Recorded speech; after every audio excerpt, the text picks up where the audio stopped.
Hello everyone, welcome back. कैसे हैं आप लोग? आशा करते हैं आप लोग बहुत अच्छे होंगे।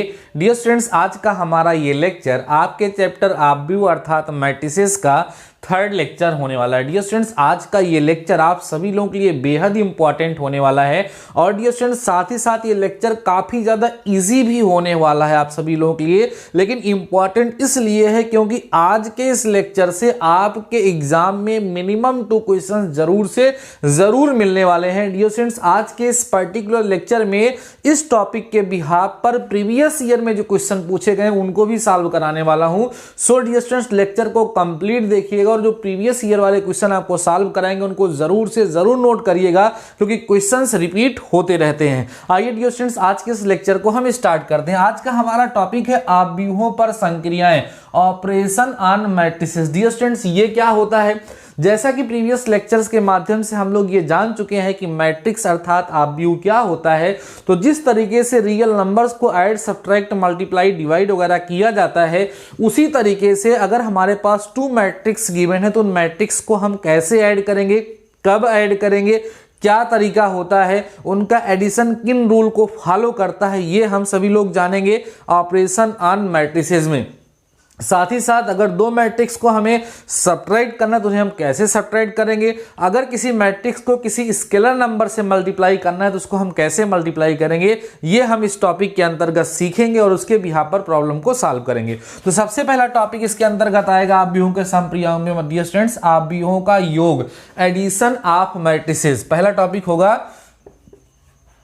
आव्यूहों का योग। ध्यान से लेक्चर को समझिएगा और नोट करते चलिएगा।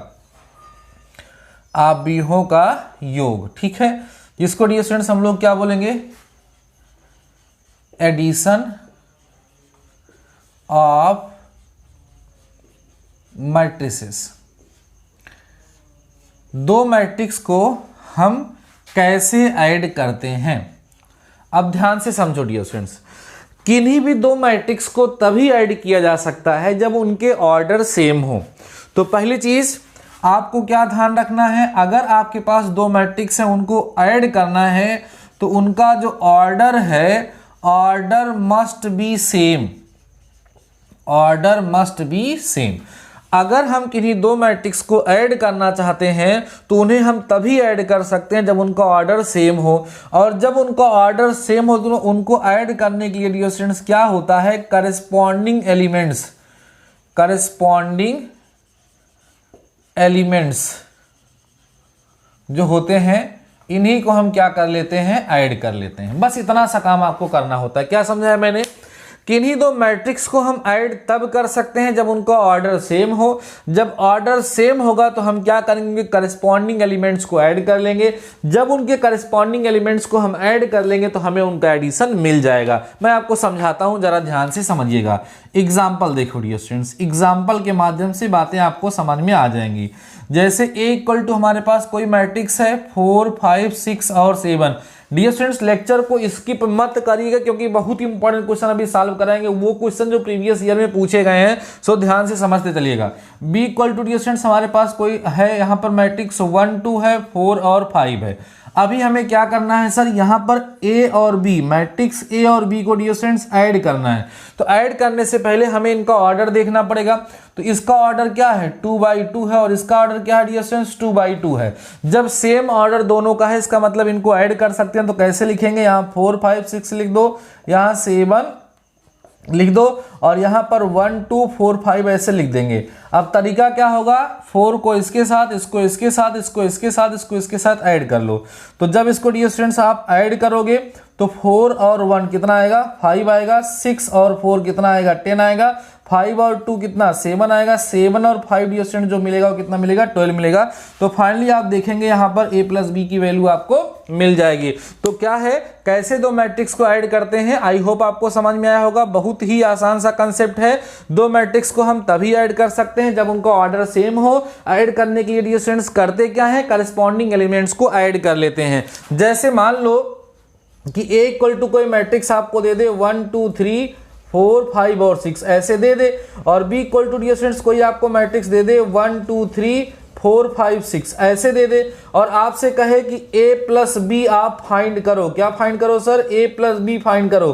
तो क्या मुझे बताओ a प्लस बी फाइंड करना पॉसिबल होगा सर? नहीं पॉसिबल होगा, क्योंकि ये जो हमारा मैट्रिक्स है ये 3/2 का है और ये जो हमारा मैट्रिक्स है डिस्टेंस ये क्या है? 2/3 का है। तो इन मैट्रिक्स का ऑर्डर सेम नहीं है और ऑर्डर सेम नहीं है तो उन मैट्रिक्स को हम ऐड नहीं कर सकते हैं। ये सिंपल सा लॉजिक होता है। आई होप आपको ये चीजें समझ में आ गई होंगी, इनको आप सभी लोग नोट कर लेंगे। अब डियर स्टूडेंट्स है हमारा आव्यूहों के योग के गुणधर्म। ध्यान से समझते चलना, स्किप मत करना। आव्यूहों के योग के गुणधर्म, ठीक है, जिसको हम बोलेंगे properties of addition of matrices. Properties of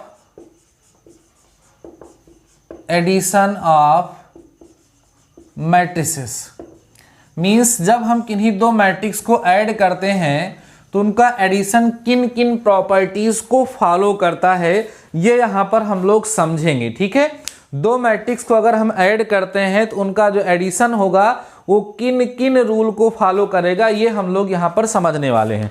तो सबसे पहला डियर स्टूडेंट्स हम लोग जानते हैं क्रम विनिमय। क्या? क्रम विनिमय, जिसको हम लोग बोलते हैं dear students commutative property. Commutative property. तो आप यहां पर ध्यान रखेंगे कि if A and B are two matrices, अगर ए और बी दो क्या हो? मैट्रिसेस हो, then A plus B equal किसके होगा बोलो? बी प्लस ए के।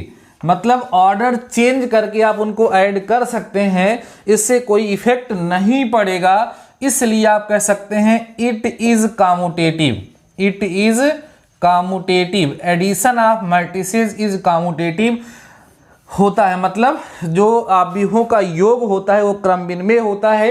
ए प्लस बी करो या बी प्लस ए करो, दोनों केस में वैल्यू सेम आएगी। दूसरी प्रॉपर्टी डियर स्टूडेंट जो होती है वो होती है साहचर्य प्रॉपर्टी। साहचर्यता या साहचर्य लिखो, जिसको हम लोग बोलते हैं एसोसिएटिव प्रॉपर्टी। क्या बोलेंगे? एसोसिएटिव। जैसे यहाँ पर ए बी और सी हमारे पास 3 मैट्रिक्स हैं, तो 3 मैट्रिक्स हैं तो हम ए और बी को पहले ऐड करके तब सी को ऐड करें या बी और सी को ऐड करके तब ए को ऐड करें, दोनों केस में ये वैल्यू हमेशा क्या आती है? सेम आती है। तो आप याद रखिएगा it is associative. It is associative, ये एसोसिएटिव भी होता है। तो आव्यूहों का योग क्या होता है, कैसे इसे फाइंड करते हैं? आव्यूहों का योग अर्थात एडिशन जो होता है वो किन किन प्रॉपर्टी को फॉलो करता है, ये मैंने आपको समझा दिया। इसके साथ यहाँ पर एक नोट पॉइंट आपको ये ध्यान रखना है कि अगर ये हमारे पास कोई मैट्रिक्स है, इसमें 0 ऐड करते हैं तो हमारे पास वही मैट्रिक्स फाइंड हो जाती है। इस चीज को ध्यान रखिएगा, किसी भी मैट्रिक्स में 0 ऐड करने पर अर्थात 0 मैट्रिक्स को ऐड करने पर हमें वही मैट्रिक्स फाइंड हो जाती है। तो आई होप आपको समझ में आ गया होगा आव्यूहों पे संक्रियाओं पर। पहली संक्रिया आव्यूहों का योग क्या होता है, इसे कैसे करते हैं, साथ ही साथ ये किन किन प्रॉपर्टीज को फॉलो करता है, इसको फटाफट से नोट कर लीजिए। फिर मैं आपको बताऊंगा आव्यूहों का अंतर, सब्ट्रैक्शन ऑफ मैट्रिसेस या डिफरेंस ऑफ मैट्रिसेस। फटाफट से डियर स्टूडेंट चीजों को समझते चलिएगा। आज का लेक्चर बहुत ही इंटरेस्टिंग है, बहुत ही बेसिक सा है। आप कई सारे लोग इसको जान रहे होंगे, समझ रहे होंगे, मन कर रहा होगा कि फालतू इसको क्यों देख रहे हैं, लेकिन अभी जो क्वेश्चन सॉल्व कराएंगे क्वेश्चन भी बहुत इजी रहेंगे, लेकिन वो प्रीवियस ईयर में पूछे गए हैं। सो डियर स्टूडेंट्स उनको जरूर करिएगा। हमारे हर एक लेक्चर का यही टारगेट रहता है कि जो कंसेप्ट में पढ़ाऊं उस कंसेप्ट के बिहाफ पर प्रीवियस ईयर जो क्वेश्चन सॉल्व पूछे गए उनको सॉल्व करा दूं। तो अगला टॉपिक है डियर स्टूडेंट्स आव्यूहों का अंतर। इसको लिखिएगा, आव्यूहों का अंतर, ठीक है, जिसको हम लोग सब्ट्रैक्शन ऑफ मैट्रिसेस कह सकते हैं या डिफरेंस ऑफ मैट्रिसेस कह सकते हैं। उसे सब्ट्रैक्शन करना ठीक होगा, सब्ट्रैक्शन ऑफ मैट्रिसेस। अगर हमारे पास 2 मैट्रिक्स दिया गया है, उसे हमें सब्ट्रैक्ट करना है, तो उसे हम कैसे सब्ट्रैक्ट करेंगे? बड़ा आसान सा काम है। जैसे हमारे पास एक मैट्रिक्स ए है, एक बी है, इसको ऐड करने का तरीका क्या था? a plus B. तो सब्ट्रैक्ट करने का तरीका क्या होगा? a plus minus B. या ये सब हटाओ, आप फालतू झंझट ना पालो, बस एकदम ये बात ध्यान रखो डियर स्टूडेंट्स की जैसे अभी आपको बताया गया था कि दो मैट्रिक्स को अगर हमें ऐड करना है तो दो मैट्रिक्स को हम कब ऐड कर सकते हैं? जब उनका ऑर्डर सेम हो। उसी तरीके से डियर स्टूडेंट्स दो मैट्रिक्स को आप तब सब्ट्रैक्ट कर सकते हो जब उनका ऑर्डर सेम हो। सर सब्ट्रैक्ट करने का तरीका क्या होगा? जो तरीका ऐड करने का था डियर स्टूडेंट्स वही तरीका सब्ट्रैक्ट करने का भी होगा। करस्पॉन्डिंग एलिमेंट्स को क्या करते हैं? सब्ट्रैक्ट कर देते हैं और हमें रिजल्ट मिल जाता है। एग्जाम्पल देते हैं और आपको समझाते हैं, ध्यान से समझ लीजिएगा। एग्जाम्पल जैसे a इक्वल टू हमने लिख दिया 1 2 3 4 5 6, ठीक है। b इक्वल टू मैट्रिक्स लिख दिया 0 1 2 1 2 1, ये हमारे पास एक मैट्रिक्स है। और हमें करना क्या है डियर स्टूडेंट्स? यहाँ पर a माइनस बी निकालना है। तो पहले हम देखेंगे इसका ऑर्डर क्या है। तो 3/2 का ये भी है, 3/2 का ये भी है। अगर डियर स्टूडेंट्स ऑर्डर सेम है तब हम मैट्रिक्स को सब्ट्रैक्ट कर सकते हैं, नहीं तो सब्ट्रैक्ट नहीं कर सकते। तो ऑर्डर सेम है तो सब्ट्रैक्ट करने का तरीका क्या होगा? जो ऐड करने का तरीका था, एडिशन में जो करस्पॉन्डिंग एलिमेंट्स होते हैं उनको क्या करते हैं? ऐड कर देते हैं। और सब्ट्रैक्शन में जो करस्पॉन्डिंग एलिमेंट्स होते हैं उनको सब्ट्रैक्ट कर देते हैं। तो 1 में से 0 को सब्ट्रैक्ट करो 1 आएगा, 4 में से 1 सब्ट्रैक्ट करो 3 आएगा, 2 में से 1 करो 1 आएगा, 5 में से 2 करो 3 आएगा, 3 में से 2 करो 1 आएगा, 6 में से 1 सब्ट्रैक्ट करो कितना आएगा? 5 आएगा। ये a minus B dear students हमें यहाँ पर मिल जाएगा। तो आपने देखा कि जैसे एडिशन था वैसे सब्ट्रैक्शन है, दोनों में कोई खास बात नहीं है, आसानी से आपको समझ में आ गया होगा। अब अगर हम बात करें प्रॉपर्टीज की मीन्स गुण की, तो dear students a minus B जो है वो b माइनस ए के बराबर नहीं होता है, अर्थात ये कॉम्यूटेटिव नहीं होता है। वैसे ही a माइनस बी माइनस सी जो होगा वो a माइनस बी माइनस सी के बराबर नहीं होगा, अर्थात एसोसिएटिव भी नहीं होता है। तो आप व्यूहों का जो घटाना होता है, जो सब्ट्रैक्शन होता है, वो ना तो कॉम्यूटेटिव होता है और ना ही डियर स्टूडेंट्स क्या होता है? एसोसिएटिव होता है। ये चीज आपको समझ में आ गई होगी। अगला है डियर स्टूडेंट्स आप व्यूहों का अदिश गुणज, स्केलर प्रोडक्ट ऑफ मैट्रिक्स। इसको भी ध्यान से समझ लीजिए, फिर मैं आपको कुछ प्रॉब्लम सॉल्व करा देता हूं जो प्रीवियस ईयर प्रॉब्लम होंगी, पिछले वर्षों में जो पूछी गई हैं। डियर स्टूडेंट्स आप व्यूहों का अदिश गुणज क्या है? आप व्यूहों का अदिश गुणज, आप व्यूहों का अदिश गुणज, ठीक है, जिसको इंग्लिश में बोलते हैं हम स्केलर मल्टीपल ऑफ मैट्रिसेस। क्या बोलेंगे? Scalar multiple of matrices. Matrices का स्केलर मल्टीपल क्या होता है ये आपको समझना है। आसानी समझो, देखो आसान भाषा में। जैसे डियर स्टूडेंट्स हमारे पास एक मैट्रिक्स दिया है 2 4 5 7 8 9 और हमें करना क्या है? इस मैट्रिक्स को एक नंबर है, एक स्केलर है, वो स्केलर कौन है?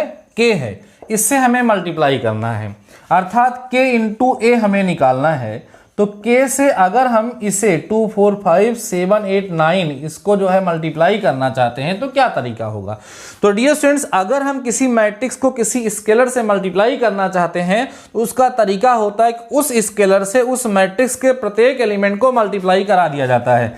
जैसे यहाँ से k जब निकालोगे तो यहाँ 2k, यहाँ 4k, यहाँ 5k है ना, यहाँ 7k, यहाँ 8k और यहाँ क्या आ जाएगा? 9k आ जाएगा। ये आपको तरीका समझ में आना चाहिए, ये तरीका यहाँ पर होता है। और समझाता हूँ। जैसे सपोज करो हमारे पास एक मैट्रिक्स है, 4 है, 5 है, 7 है, 8 है। इस मैट्रिक्स को आप 2 से मल्टीप्लाई करना चाहते हो तो 2 से मल्टीप्लाई करें, यहाँ 10 हो जाएगा, यहाँ 14 हो जाएगा, यहाँ 16 हो जाएगा।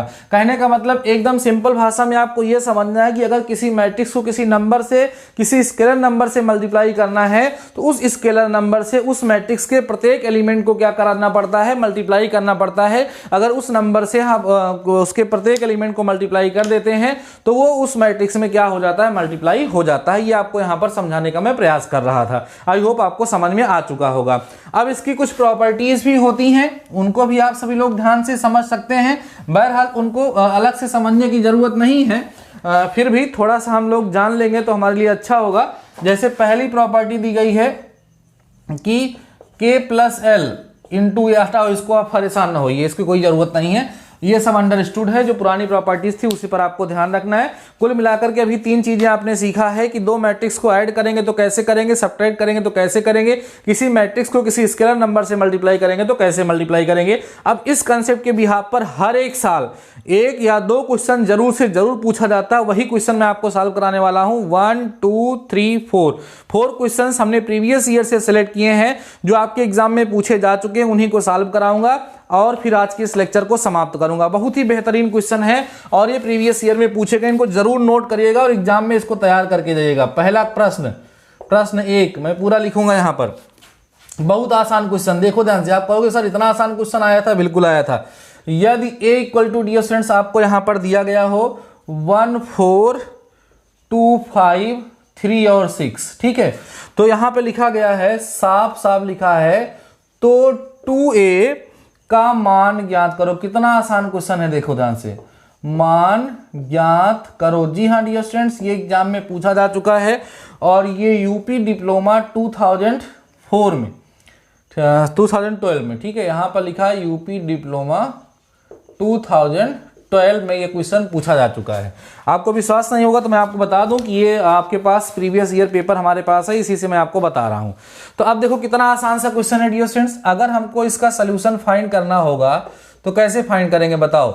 a इक्वल टू हमारे पास कितना गिवन है डियर स्टूडेंट्स, 1 4 2 और 5 3 और 6।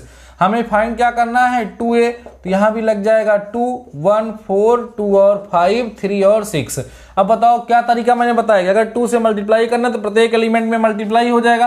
कर दो मल्टीप्लाई, 2 का इसमें होगा 2 2 4 जा 8 2 2 जा 4 2 5 जा 10 2 3 जा 6 2 6 जा 12। यही आपको 2a की क्या मिल जाएगी, वैल्यू। जरा सोच लो, इतना आसान सा क्वेश्चन आपके एग्जाम में पूछा गया था। लेकिन जिनको नहीं पता होता है, जो रूल नहीं जानते होते हैं, वो लोग वहां पर मिस्टेक करके चले आते हैं। अब और क्वेश्चन देखिए ध्यान से, और कैसे क्वेश्चंस आपके एग्जाम में पूछे गए हैं उनको भी जरा ध्यान से समझते चलिए और डियर स्टूडेंट्स नोट करते चलिए। अगला क्वेश्चन देखिए, एकदम इसी के बिहाफ पर है, 2011 में पूछा गया है। देखो क्या यहाँ पे कह रहे हैं कि यदि a इक्वल टू, a हमारे पास एक वेक्टर एक हमारे पास डियर स्टूडेंट्स मैट्रिक्स दिया है, कौन, 1 2 3 और 4 है, और उसके बाद यहाँ 5 6 लिखा हुआ है ना।